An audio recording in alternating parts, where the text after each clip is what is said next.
Sometimes a photograph is just a moment. Sometimes it's a map of the future. In February 1958, in the cafeteria at Paramount Studios, a single frame was captured, Sophia Loren sitting on Elvis's lap, the Italian star running her fingers through the king's hair. That would summarize the next 19 years of Elvis Presley's life. When Bob Willoughby pressed the shutter, the world saw sexy flirtation. But there was something else in that photograph, a world without boundaries. Elvis's shy grin, Sophia's casual touch. This wasn't just two celebrities meeting. This was the first sign of a future where Elvis couldn't say no. A year later in Bad Nauheim, when he met 14-year-old Priscilla, the girl would look at him thinking he's only mine. But that photograph was already out there, in archives, in magazines, in memories. And Priscilla would spend years learning. Being with Elvis meant living in the constant shadow of other women. When they found Elvis's lifeless body in Graceland's bathroom on August 16, 1977, nobody thought about that 1958 photograph. But maybe everything started there, the first moment he lost control. If you want to discover the untold sides of Elvis Presley's story, subscribe and turn on notifications, because this isn't just a story about a photograph. This is the real story of how a legend became a prisoner of his own world. Bob Willoughby was a professional photographer, working for Getty Images and Redferns, documenting Hollywood's brightest moments. When he walked into Paramount Studios' cafeteria in February 1958, he didn't know he was about to capture the most iconic frame of his career. Elvis Presley was at the studio filming King Creole, and was only 23 years old. He was the world's biggest rock and roll star but still carried traces of that shy kid from Tupelo. Sophia Loren was Hollywood's rising Italian diva. She'd become a star with The Pride and the Passion and Boy on a Dolphin, her exotic beauty and bold presence filling men's dreams. When these two legends met in the same cafeteria, Sophia's approach to Elvis seemed spontaneous, but nothing was accidental in 1950s Hollywood. Studios created legends with a single photograph, and this frame was about to do exactly that. Willoughby's lens captured that moment. Sophia, sitting on Elvis's lap, reaching her hand toward the king's hair, a playful sparkle in the Italian diva's eyes. And on Elvis's face, that mixed expression, excitement, shyness, and a sense of uncertainty about something. That grin would be sold to the world as playboy, but the truth was something else inside Elvis, his helplessness in the face of situations he couldn't control. Because that moment would define Elvis's life, a world where women were constantly around him, boundaries were constantly tested, and saying no was nearly impossible. The photo was taken, the studio PR machine kicked into gear, and within weeks that frame appeared in magazines worldwide. The media ran headlines, Elvis and Sophia's steamy encounter.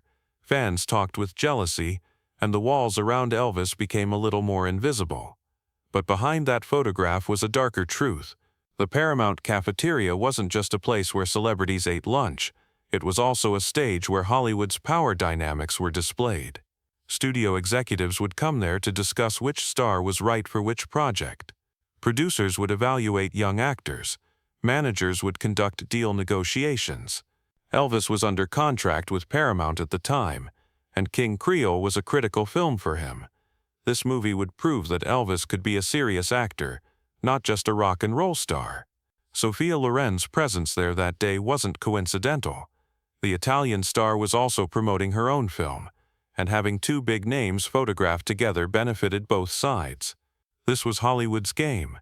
Every image planned, every touch calculated, and every photograph serving a purpose. But at the time that photograph was taken, Elvis's world was about to collapse. His mother, Gladys Presley, was sick in Memphis. Her liver had been struggling with alcohol for years, and her health was rapidly deteriorating. Elvis worshipped his mother. Their bond was almost symbiotic. Gladys was happy about her son's success but also afraid because Hollywood's bright world was pulling Elvis away from her. They talked on the phone every day, and Gladys would ask, "When are you coming home?" Each time, Elvis would answer, "Very soon, Mom, I'll come right after the film." But deep down he was worried because his mother's voice didn't have that familiar vitality. In August 1958, Just 6 months after the Sophia photograph, Gladys Presley died at age 46. Elvis collapsed. His friends found him that night on Graceland's stairs, crying and calling his mother's name. That loss changed Elvis forever because Gladys was his only safe harbor, the only place away from Hollywood's fakeness where unconditional love existed. After his mother died, that void inside Elvis would never be filled. Not with women, not with success, not with prescription drugs. And maybe that's why the Sophia Loren photograph was so important. That frame represented the world Elvis would dive into after losing his mother. A world without boundaries, where touch was cheap, and real connection was impossible. In September 1959, in Bad Nauheim, Germany, a 14-year-old girl met Elvis Presley. Priscilla Ann Beaulieu was an Air Force officer's daughter. Her father was stationed in Germany and the family lived on the military base. Priscilla was an ordinary American teenager, getting good grades in school, hanging out with friends, listening to rock and roll. And of course, she was an Elvis Presley fan, like millions of girls worldwide. But Priscilla's life changed forever at a party. A friend invited her to Elvis's house. The king was in Germany doing his military service, and occasionally hosted small gatherings at his home during rare free time. When Priscilla met Elvis that night, she felt her heart racing, her hands trembling and time stopping when Elvis looked at her. Elvis was 24 years old. His mother had died. He was doing his army duty, and the void inside him was growing every day. When he looked at Priscilla, he saw something. Innocence. The world hadn't worn her down. Hollywood hadn't corrupted her. And maybe, Ninus, just maybe, she could fill that void. After that first meeting, Elvis invited Priscilla again, then again and again. They started meeting several times a week, and each time Priscilla was drawn a little more into that world. Elvis's house in Bad Nauheim was modest, at Goethestrasse 14, a 3-story white building. But inside was Elvis's world. Music played constantly. His friends were always there, and Elvis would sit at the piano and sing for hours. Priscilla would watch him, listen to every note and think, "Is this real?" Elvis showed her special attention. They would sit together and talk, share their dreams, and Priscilla would feel like the luckiest girl in the world. But at the same time there was something else, that constant movement around Elvis. There were always people. His military buddies, German fans, and yes, other girls. Priscilla noticed them, eyes looking at Elvis, girls trying to get close to him. And each time she had that feeling, am I special, or does he just treat everyone this way? But Priscilla didn't know then that Elvis's world was the world of the Sophia Loren photograph. That evening, talking with Elvis, watching him sit at the piano singing "Are You Lonesome Tonight?" Priscilla felt special. He's looking at me, she thought, only at me. And in a way she was right. Elvis was genuinely focused in that moment because Priscilla reminded him of his mother. Pure, innocent, giving unconditional love. But Priscilla didn't see. Those invisible walls around Elvis actually never existed at all. When she went home that night, her mind was confused. Elvis Presley talked to me, she thought. He saw me as someone special. And in a way he did. But Priscilla hadn't yet understood that being special to Elvis didn't mean being alone with him. Elvis's days in Germany weren't just about military duty. He was also struggling with trying to find himself. After his mother's death, he'd started questioning the meaning of his life. Concerts, movies, fame. What was it all for? When Gladys left, Elvis's success became meaningless because the person who made him happiest was gone. His relationship with Priscilla gave Elvis hope. Maybe it could be a new beginning. Maybe he'd found someone to fill that void left by Gladys's absence. But at the same time, Elvis was afraid because he knew he hadn't changed. When he returned to Hollywood, that old world would be waiting for him. Film sets, women, constant contact, and the inability to say no. He told Priscilla, "I'll never forget you." But deep down he wondered, can this girl handle this world? Their relationship developed quickly. Elvis invited Priscilla to his home often. They talked for hours, listened to music, and Elvis told her about his dreams.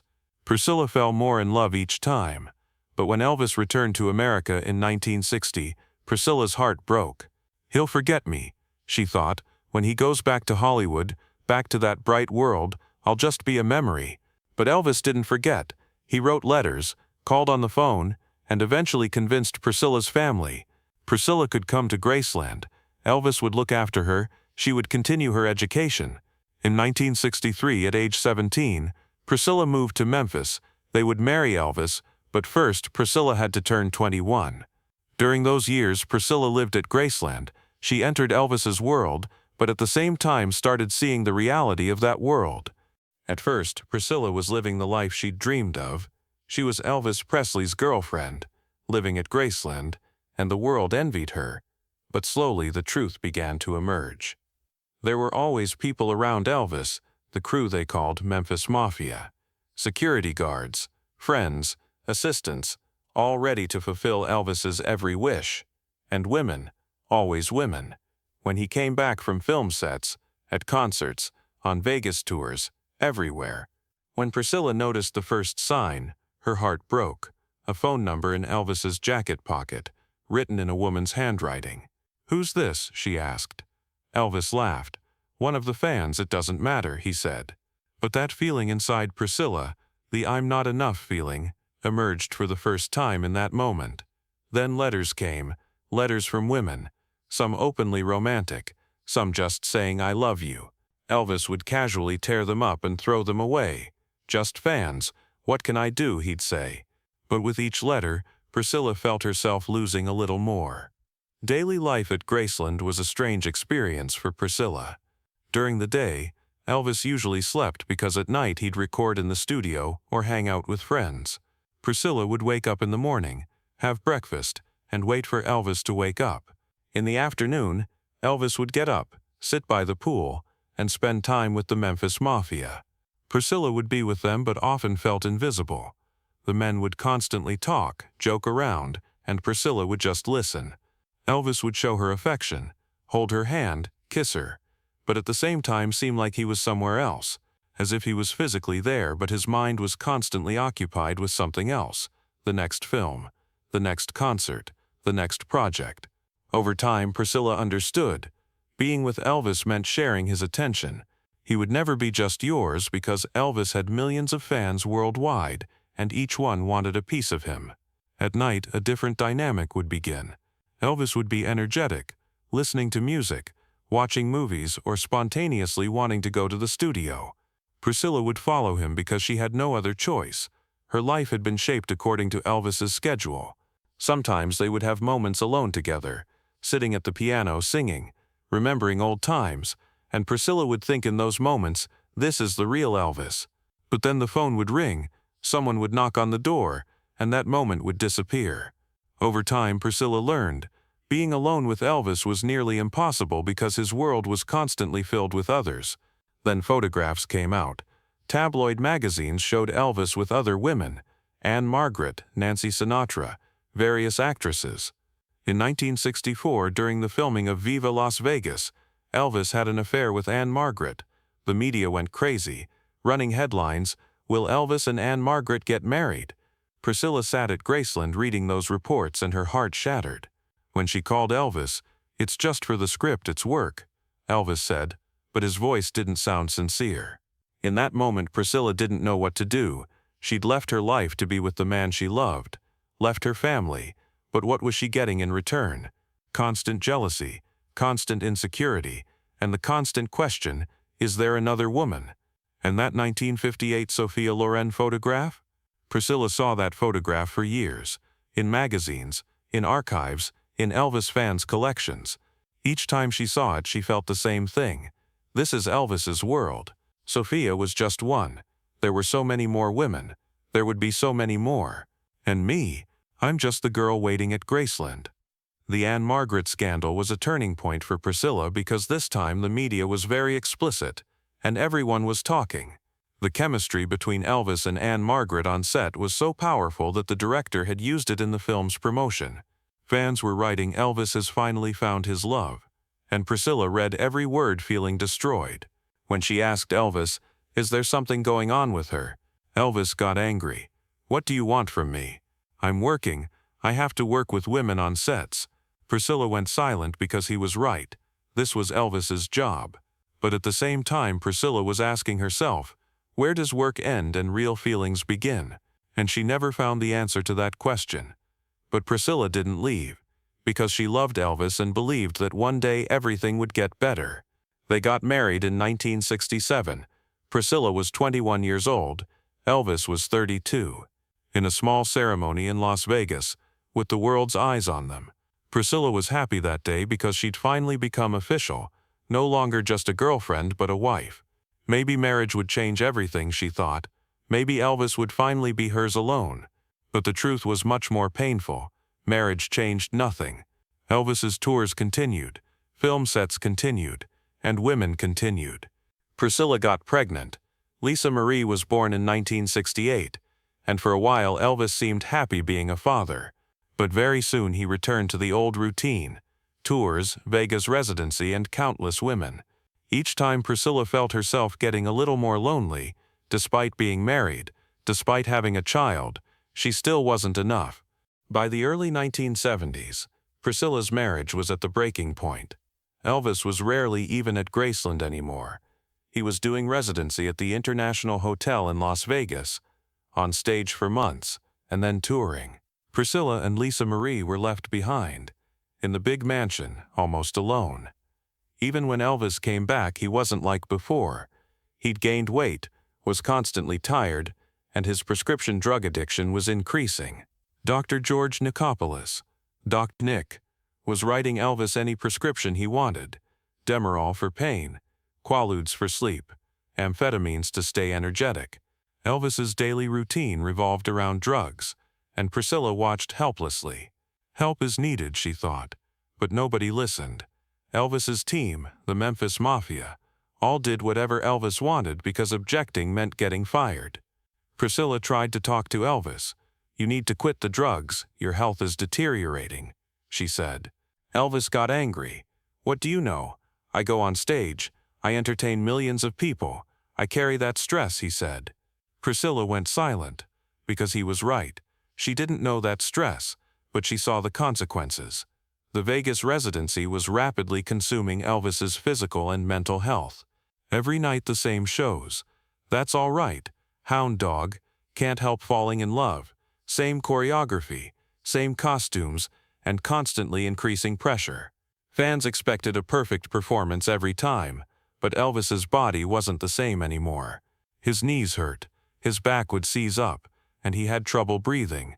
The drugs eased that pain, but at the same time created other problems: dizziness, loss of concentration, and forgetfulness. Sometimes he'd forget song lyrics on stage. Sometimes he'd stumble while moving. When Priscilla visited him in Vegas, she was shocked. Elvis was unrecognizable. His face was swollen. His eyes were lifeless, and that energy he once had was completely gone. "Come home," Priscilla said. "Rest. Get better." But Elvis didn't listen because he couldn't go back. There were contracts, there were debts, and Colonel Tom Parker constantly demanded more shows. Colonel Parker, Elvis's manager, was actually another dark side of the story. Parker controlled Elvis's career and took 50% of every earning. This figure was way above industry standard, but Elvis had never objected, because Parker gave him confidence. But in reality, Parker was exploiting Elvis. Constant tours, constant films, constant work. Elvis's health didn't matter to Parker. Only income mattered. Priscilla hated Parker because she knew Parker was the #1 person responsible for Elvis's downfall. "That man is going to kill you," Priscilla said one day, but Elvis got angry. "Parker got me here, I'm going to stay loyal to him." In that moment, Priscilla understood.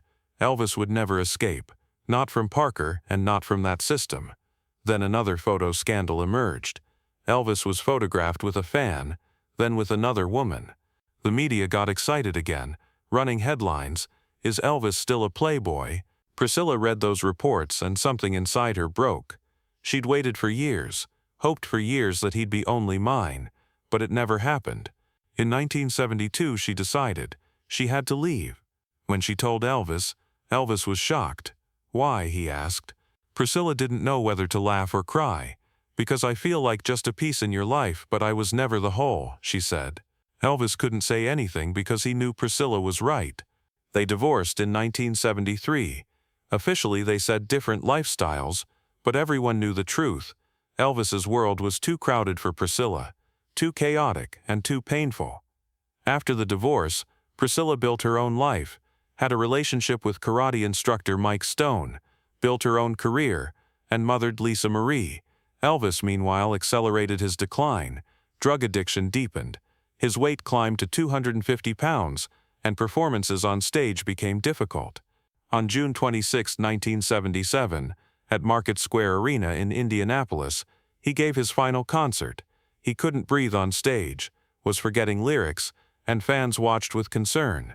7 weeks later, on the morning of August 16, 1977, his girlfriend Ginger Alden found Elvis lifeless in Graceland's bathroom.